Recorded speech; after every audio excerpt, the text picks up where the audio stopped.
Hello! Welcome to Bigfoot Real Encounters. We're glad to have you stop by. We'd also like to take this time to invite you to share your encounter. You can send your stories to the email bfrealencounters@mail.com, where we will feature your story with all of the respect that it deserves. So send your stories in, bfrealencounters@mail.com. We look forward to hearing from you and your great stories soon.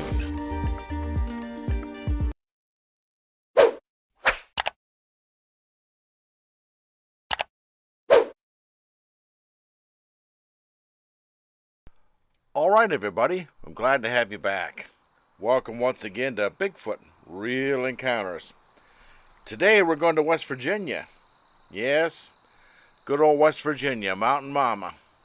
I always love to hear that song, Country Roads Take Me Home, written by John Denver. And let's see who else might call West Virginia their home. I've got a report here of somebody in West Virginia back in, year 2017. This was from the website of the BFRO, which is, of course, public domain. West Virginia and Randolph County. Location details, it's a road off Hapertown Road from Elkins, West Virginia. Not sure if the cutoff road name, but the area of the sighting is referred to as Lower Cheat by locals. I have a screen cap from Google Earth that I can provide upon request. Nearest town, Fairview. Nearest road, name unknown, Rural Road. Observed, last summer, either end of June or early July, I was trout fishing the Shavers Fork of the Cheat River in Randolph County, West Virginia. I was waiting on one side of a fork in the river with an island-type feature in the middle of the two streams and heard the snap of twigs. I looked to the island and briefly saw a figure that was roughly 60 yards away, very tall and dark brown or black in color. At first, I thought it was a person, but there was no facial features I could make out. At that distance, it was all dark. I assumed covered in hair. My next thought is that it was a bear, but it walked away out of view moments after I had eyes on it, on 2 feet, and carried a staff with it. The staff was large, probably at least 5 to 6 inches in diameter, larger than I believe a human could or would wish to use as a walking stick. The figure moved to my right, downstream, and quickly out of view. I was frozen with fear and unarmed at the time, so there was no way I was going to pursue it. I've only told a handful of people about it, and most think it wasn't true, except my wife, who knows when I'm being sincere. Earlier this month, I visited my father, who I now know is a Bigfoot enthusiast, and told him about the sighting. He had urged me to report on this website, so now I'm getting around to actually doing it. The time and conditions, midday, very sunny, with partial clouds. The environment, there's a bridge upstream about an 1/8 mile. The island where the sighting was is daily heavily wooded. Wow, what an encounter. A Bigfoot carrying a staff or a walking stick? That is really, really amazing. I know the area around Elkins, West Virginia. I've been there. We took a family trip to the Smoke Hole region a couple of years back. In a very, very nice area. And it's very heavily wooded and mountainous region. Look here, there was a follow-up investigation by a BFRO investigator. And the investigator said, I spoke with the witness by phone about his report. The area he was fishing is stocked with trout, and usually has several people fishing there on any given day. Most people fish there in the spring and fall. So, being summer, he was alone on the river that day. He stated this encounter was the furthest thing from his mind that day. He was first alerted to its presence by the cracking sound of a large branch.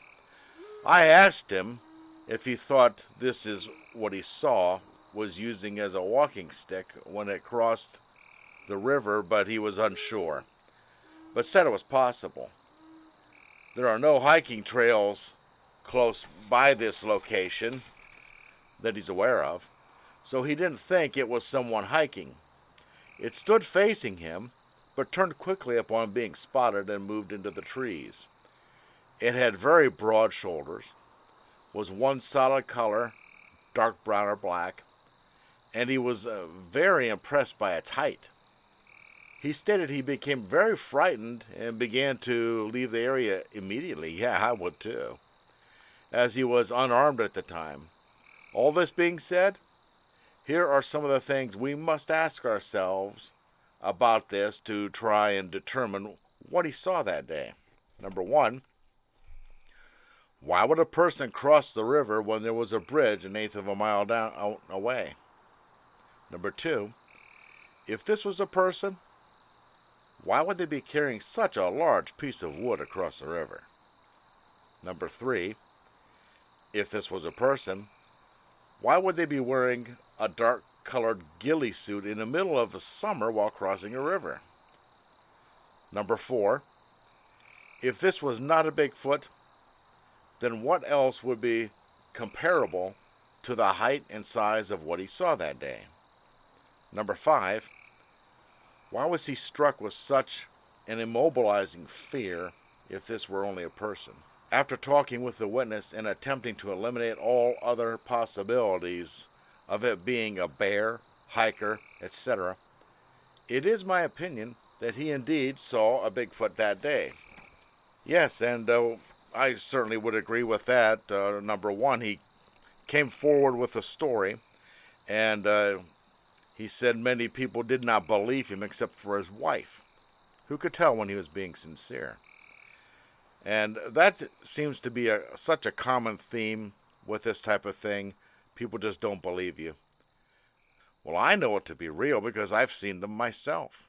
I've also seen their evidence. So when somebody comes forward with a story like this, in spite of being ridiculed and called a liar and made fun of, and yet they stick to it, we have to give them kudos for their courage to come forth with this. We also need to spread these stories out, make them more public so that it becomes more mainstream, more talked about, because they are out there. And they are very different individuals with different personalities, and the possibility of danger exists. So we need to be aware of them. We need to teach people about them. The Native Americans taught their children about them and how to behave when they were around them, to avoid the possibility of danger. It only makes sense. We are modern and enlightened. We should know these things, so we need to take it upon ourselves and spread this information ourselves and tell these true stories. And if somebody brings a story, we need to take them at their word. We need to have their back. So this was a great story from West Virginia, and apparently Bigfoot calls West Virginia home. I've got another story here, also from West Virginia. It's from Pocahontas County, near Marlington, West Virginia, on the Highland Scenic Highway 150. My wife and I were taking an evening drive on Highland Scenic Highway 150 from US 219, near Slaty Fork, West Virginia, to the Cranberry Glades area on Tuesday evening, 9/16/2016. We had been stopping at the scenic overlooks taking pictures, and had just left the Williams River overlook and headed south on 150. There was a stretch of highway that was very straight and a downslope of about 4 to 6 degrees, about 1 to 2 miles south of the Williams River overlook. As we were driving down, we both noticed something in the woods between the road edge and the bank leading up to the woods on the west side. At first, I thought it was a deer, with its head and neck stretched up above the weeds. It was about 300 to 400 feet ahead, and while we continued towards it, it spun around, similar to an about face, but with a head dropping and a semi-crouch as it was turning. It jumped up on the bank, reaching for a branch to aid in pulling itself up. By the time it jumped, we were within 80 to 100 feet of it. By the time we got to where it had been standing, it was nowhere in sight, and we could hear no sounds of running or branches breaking in the piney woods along the road.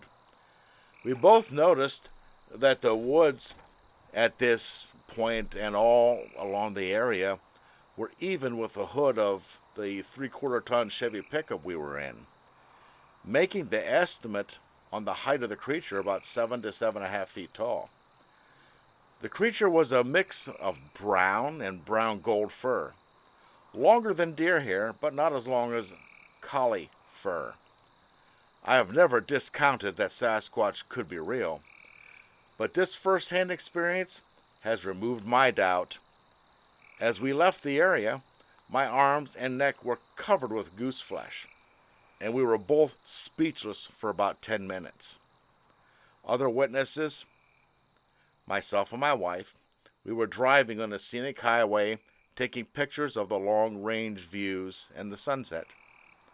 Other stories. I have heard stories all over the state, but up till now, none in the Cranberry area. So there we have it, another great story from the state of West Virginia. The Cranberry Glades area is a wonderful area to visit. It is beautiful. Many hiking trails. I took a 7-day hiking backpacking trip up through there one time back in 1987. It is simply lovely. I recommend that you go there, but be aware, Bigfoot do visit the area. Be cautious if you see them. If you get the feeling that you're being watched and not welcome, leave. Once again, thank you. Smash the like button, subscribe, leave comments below. Have a great day.